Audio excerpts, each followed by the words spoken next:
Welcome back to the H2scan Podcast. My name is Jeremy Reid. I'm here with Bill Whitehead, our expert at H2scan. And you know what, Bill? We have had a bunch of questions going from different conferences, different customers, a bunch of questions on why selecting the right hydrogen sensor is important. Like, why is that even important? So, you know, I kind of taking some questions from customers and taking some questions just from myself. I'd love to run some questions by you and you know, get this, because I think that what we're going to find is there's a lot of information out there, and I know you're the man for it. So does that sound good to you? It sounds great. Absolutely. Okay. Awesome. You know, we've talked about it in previous podcasts, but with this topic of uptime, seems to get, it's important. It's not everything. I don't know. Like, is it everything? But what can I expect as far as uptime from like an H2scan sensor? Yeah, no, absolutely. Great question. From an H2scan sensor, I mean, uptime meaning accurate and reliable. Our sensor is actually good for 10 to 15 years, and it's pretty interesting, and we're pretty happy about that. Other sensors don't have that accurate and reliability for that time frame. That was one of the problems that our sensor actually solved, where all the other sensors, they work fine, but not for that lengthy time frame. Sure. So what is the, like, if you had to throw out just kind of a common uptime or life expectancy of like another sensor? Yeah, no, absolutely. So this is a perfect time actually to pull out this graph, you know, that I wanted to show. What we see is that there's other sensors out there that are made of different, they use different technologies, like electrochemical or metal oxide, or thermal conductivity detectors. And those things have a life expectancy about 3 to 5 years, as compared to a palladium nickel and what makes ours special is our multi-temp auto calibration with the palladium nickel sensor, which gives us 10 to 15 years of life. We think that, you know, we're getting ready to say in the next couple of years, we're going to say 12 to 15, because we've had sensors out there for pushing over a decade without coming back to us for the calibration issues. That's amazing. That's awesome. And I'm looking at the graph here, and what this is showing me is that this downtime that these people are going to see, they're going to spend more time monitoring their monitors. They're going to spend more time wondering whether their stuff is working than the actual health of the transformer. Oh, absolutely. Yeah, well, see, it's almost like, this is like a secret that we're trying to get out to everyone, is that hey, the other sensors are, you know, they do work, but they only work for a certain amount of time, and that's the word we're trying to get out to everyone, is that, you know, that was one of the challenges that our sensor technology fixed, which was continuous uptime up to 15 years versus other sensors that, you know, hopefully 5 years, but usually 3 years, they start seeing some issues with the accuracy. Now let's talk about that. How can we tell, like, what somebody that's reviewing this data from a transformer, how can they tell if their sensors, their hydrogen sensors, failing or on its way out, or you know, what sort of characteristics are there? Yeah, no, absolutely. So one kind of obvious thing that people will see is they may see some spikes, and so all these online DGA systems have some type of filtering. We call it filtering algorithms that that happen. And what happens is you'll see some spikes. So that was one obvious thing you'll see. The less obvious thing you'll see is you won't know it's drifting until you compare it to a manual DGA sample. And once you get the lab results, then you can compare it with your DGA monitor or your sensor. And one thing that's really important to understand is that sometimes some of these sensors, when they do go bad, it just shows a 0 for the hydrogen ppm value. The problem is 0 is a valid value. Yeah. And so it can give you a false sense of security. And so, you know, these sensors really need to be checked annually or verified or validated against a real oil sample. Yeah. And So the sensor itself doesn't inform you that it's on its way out, or something's gone wrong, or something like that. Ah, yeah, some DJ monitor sensors will give you that indication, and some won't. And so the ones that give you an indication, usually say, "Hey, it's something's happening. Get ready to replace it." Yeah. Right? And some sensors they don't even tell you. You just have to recognize it on your own, which is not that great. So you should always ask. I always tell people, please make sure when you put an online sensor on your system, you need to ask those questions. You need to find out, how can I tell if the sensor is going bad or not? Yeah. And with a life expectancy of like 3 to 5 years for some of these out there, obviously not H2scans, but 3 to 5 years, these people need to start thinking about the failure of these things the second they're installing them, because that's not that far out. When you're talking 36 months to 72 months, you could be in a situation where things are failing and you're already having to service your hydrogen sensor. That's incredible. Right. Oh, absolutely. Does the H2scan sensor inform you if it's failed or if it's getting a bad reading? Yeah. We're just saying that some sensors do and some don't, right? But you should always check whatever sensor you're using. You should check the value against a manual DGA sample at least once a year. Now, I'm saying that in general, but the reality is, if you're using an H2scan sensor, you don't have to validate. You should validate it just so you have that comfort level. But once you start seeing that it's pretty accurate, it's actually accurate and reliable over a longer time frame, you really don't need to do that. But you should, just until you feel comfortable. But with the other sensor technologies, you really should test it, because you just don't know when it's failing. Yeah. And there's I was recently in a conversation in a energy conference, and there's all sorts of different gases that can be in these transformers. So what is let's just talk, I guess, in generalities, but hydrogen sensors, are they cross sensitive to these other gases? What sort of cross sensitivity do they have? Yeah, some are more cross sensitive to the others, for sure. It really depends. One of the factors is gas extraction, and so other technologies, not the H2scan sensor, our technology, but the other sensors require gas to be extracted from the oil, because the sensors only work in the airspace. And so these different types of, whether it be vacuum or membrane or some type of whatever filter it is, sometimes other gases can get through, and those gases are the cross-sensitive gases that I'm referring to. Where H2scan, we do it directly in oil, or in the headspace of a transformer. We don't require gas extraction in order to measure hydrogen. And with our special coding and things we've done with our technology, people that have tested our technology are super impressed with it. And I'll stop right there. No, that's awesome. That's great. And it like, going back to kind of the main question that sparked me wanting to have this conversation, or us having this conversation, was why selecting the right H2 sensor is important, right? And so you're like, some of these are kind of a no-brainer as you're going through this, and I'm learning this. It's like, okay, well, with the life expectancy of only 3 to 5 years for some of these, with some of them having complicated gas extraction or cross sensitivity to gases, and H2scans not, it's like there are products out there, without pitching H2scan too hard, but there are products out there that will last longer and have a much easier use, as far as getting your actual data back and data accuracy. So that's fantastic. What about maintenance? So we covered some of these are 3 to 5 years, but like in between the 3 to 5 years, what's maintenance on a hydrogen sensor? Yeah. Oh, yeah. So actually, the reality is there is really no maintenance on a hydrogen sensor. It actually just basically serves its useful purpose or life, right?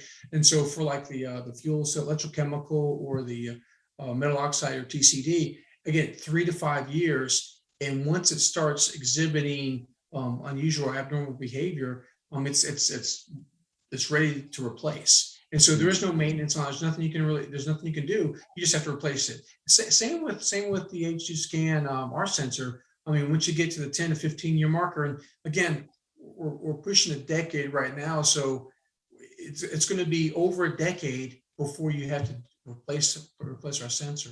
But from a maintenance perspective, you have to, basically it just runs its life and you have to replace it. There is no upkeep, if you will. Sure. Now, what I'm gonna, that sparked another thought in my head, and I'm gonna inject another question here. But what about the calibration? Like, I know we've talked about H2scan's auto calibration, which, correct me if I'm wrong, but that's going to keep the data accuracy there. The readings are going to be more accurate once it's auto calibrating. But with all these other sensors out there not doing auto calibration, is that something that's would be considered maintenance, or is it just like, hey, they get so far out of drift or whatever after 3 or 5 years that they're no longer even worthwhile? Like, what is the calibration on other sensors? Right. Yeah. So the other calibration, other sensors, what really happens is it's the degradation of the sensor itself. And so it's really, you can't really calibrate electrochemical or metal oxide sensor. There's kind of a mechanical structure, kind of component to it. If you get down to the molecular level, we start looking at it, what happens is it basically just degrades. And so there's not really a correction factor or things like that you can do. You just simply it just runs its course, and then you just have to replace it. Got it. Where our sensors, the nice thing is that because we interact with hydrogen, we don't consume, or there's not like a mechanical component to it. Since we just interact with it, what happens is we just simply, with our multi-temp calibration, auto calibration, we figured it out how to sit there and adjust over that decade, which is really not known to a lot of people. Yeah, that's incredible. And I'm going to go back to your slide that you have here, but when you're talking about and what would be like the average lifespan of a transformer, do you know? A lot of times they maybe amortize transformers nowadays over a 20-year time frame, maybe 30, but 20. Some older transformers last for a long time, 30, 40, 50 years, if they're not fully loaded. And so that is a challenge, looking at that slide. When you look at other sensors, I mean, if your transformer lasts for 30 years, you're replacing that sensor with 5 or 6 times. 5 to 6 times, right? I was just looking at them like, 1 to 2 H2scan sensors, or 5 to 6 other sensors that now you've got downtime, and crazy. Absolutely. And if you look at those like kind of those red arrows, what those kind of represent is basically it's a time where it could start drifting or some erroneous values happen. So what happens from an uptime perspective, you're just not having continuous uptime. And sometimes when you have a sensor that goes bad, maybe your field crew doesn't have time to get out there for a while. And so now you're kind of blind. The monitor's supposed to be there for you to help you. And during those time frames, something could happen, and you're not aware of it. Yeah. And like we've talked about before, now you're talking maintenance costs are going through the roof to replace these things. You've got crews that need to be sent out. You've got just all sorts of things. So that's a big deal that probably a lot of people don't even think about when they're going with an option, So let me ask you this, and obviously we're talking about hydrogen sensors, they're sensing hydrogen, but what problem am I solving by maybe paying a little bit more, or getting a higher quality sensor, or putting the top of the line on a transformer? What problem am I solving by using a better monitor? Absolutely. The first thing that we're solving is uptime. We solve that problem of longevity. And so those other sensors, they work, but they only work for 3 to 5 years. And so our sensor lasts longer than that. So from an uptime perspective, and within those 10 years with the multi-temp auto calibration, we're actually accurate and reliable over that 10-year time frame. So uptime is huge nowadays because a lot of asset managers, they don't have time not to have data continuously, a stream of that data. So the uptime is probably the biggest one. Next thing is focus. Focus, what I mean by that is, again, we're looking at that chart, you see that all of a sudden now, instead of focusing on the data to be able to figure out actionable programs, or to do something with your transformer to help keep your transformer up and running, what's happening is you're spending those 3 to 5 years and you're spending time focused on the monitor and not the actual asset. Yeah. And cost like comes along for the ride. I mean, if you have a sensor that's continuously up and running with no issues, it keeps your focus on your transformer, not on the monitor, and then the costs associated with those activities where you're always having to have somebody go out there and replace the sensor, or somebody out there to validate the actual hydrogen values are still valid. So I hope, does that make sense? Yeah, it makes perfect sense. And it makes focus and cost. Yeah, it makes perfect sense. And that kind of sums up the 3 areas that we talked about so far in these questions. That was like the uptime or the life expectancy, meaning we're going to have, the H2scan sensor or higher quality sensor is going to have more of an uptime. The cost we just talked about of everything from new monitors, technicians, monitoring your monitor. Now you probably, are investing money in just making sure that your cheaper stuff is online. It's just, I could totally see that. That makes perfect sense. So then, okay, we've solved that. What makes you, like literally you, what makes you so confident in your sensor, in the H2scan sensor? What makes you so confident in the H2scan sensor in this market? I've asked customers, our customers, what is it about our sensor compared to the other ones that you like? And without them saying the word uptime, they basically say your sensor we don't have problems with your sensors in the field. We have problems with the other sensor technologies, but we don't have it with yours. So I call it the test of time, where our system is just out there. And basically, the reason why customers use our sensor technology is because they don't have to worry about the hydrogen sensor. And so I call it the test of time. I mean, we've been selling the hydrogen sensor solutions for transformer applications since 2012, and we haven't had them come back yet. Basically, we haven't had one come back on a calibration related issue.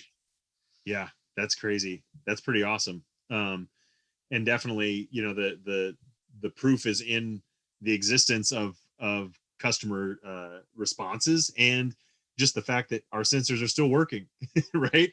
There's a value in something just working, right? Like the people that complain about certain brands of vehicles are probably the ones where they had one too many times of going out to their car in the morning, turning the key and it not starting up or something like that. There's something to be said about, hey, you install it, it works, it keeps on running. That's awesome. That's great. So then I think lastly, like to kind of summarize this or just kind of put a cap on it. What are 1 or 2 things that you wish existed to prove to customers that the H2scan technology is the best? Like what are like, hey, if you had a couple guns, like at your holster, some ammunition, what are 1 or 2 things that you wish you could lay out in front of a customer, just be like, this is why we're the best? Yeah, that's a perfect question. To kind of end this, the one thing that doesn't exist today is a accelerated aging test for hydrogen sensors. Doesn't exist. And if one did exist, and you can put our sensor technology against the other technologies, you would see exactly what we keep talking about and exactly what's on that graph. You would see that at the 3-year marker, things start degrading over time. Value spikes, going to 0, not matching or being close to the specified accuracy. You'll see it, and basically we wouldn't have to try to convince people. They would just see it if that test actually exists. And the other thing was standards and guides for actually testing or verifying accuracy, repeatability, measurement range, lower detection. There is no guide or standard out there for not just hydrogen sensing, but for dissolved gas analysis sensing. And so you have kind of values all over the place. And to me, I think those would be the two bullets, as you put it, an accelerated aging test and standards and guides for specifying the actual sensors, accuracy, repeatability, and measurement range, things like that. And I think those things would actually help people understand the differences of the different technologies. It would be the beginning part of understanding the differences. For sure. And like you said, having the accelerated aging test, or even some standards that you could put, it'd be very easy then to put sensor results side by side and see it crystal clear, night and day, black and white, like here's what works, here's what doesn't. Apples to apples comparison for the first time. Exactly. Yeah, 100%.